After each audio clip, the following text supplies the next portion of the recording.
வணக்கம். உதகமண்டலத்துல தமிழ்நாடு உதகமண்டலத்துல அரவங்காடு அப்படின்ற இடத்துல கார்டைட் ஃபேக்டரி இருக்கு. இது வந்து government of India ministry of டிஃபென்ஸுக்கு கீழ இருக்கிற இந்த ஃபேக்டரியில அப்ரெண்டிஸ் வேகன்சி ஒரு 47 வேகன்சி அனௌன்ஸ் பண்ணியிருக்காங்க. இதுக்கு நீங்க 10th ஐடிஐ படிச்சிருந்தா போதும். 10th படிச்சவங்களுக்கும் ஆப்பர்ச்சுனிட்டி இருக்கு. இல்ல 10th முடிச்சுட்டு ஐடிஐ படிச்சவங்களுக்கும் ஆப்பர்ச்சுனிட்டி இருக்கு. ஸோ அந்த உங்களோட நீங்க என்ன படிச்சிருக்கீங்களோ அதுல இருக்கிற மார்க், நீங்க என்ன மார்க் வாங்கியிருக்கீங்களோ அந்த மார்க்க பொறுத்து மட்டும் தான் செலக்ஷன் இருக்க போகுது. ஸோ எந்த விதமான ரிட்டன் எக்ஸாமினேஷனும் இல்ல. நீங்க அப்ளை பண்ணா போதும். ஸோ அப்ளை பண்ற அந்த ஆப்ஷன்ஸு எந்த மாதிரி அப்ளை பண்ணணும்?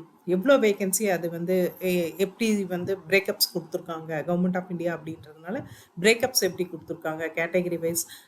அதே மாரி நோட்டிஃபிகேஷனுக்கான லிங்க்கு, அஃபிஷியல் வெப்சைட் லிங்க்கு இது எல்லாம் உங்களுக்கு தெரிஞ்சுக்கணும் அப்படின்னா, என்னுடைய யூடியூப் சேனலான ஃபியூச்சர் லைஃப் சேனல இம்மீடியட்டா போய் பாருங்க. அதுல எல்லா இன்ஃபர்மேஷனும் குடுத்துருக்கேன். Thank you.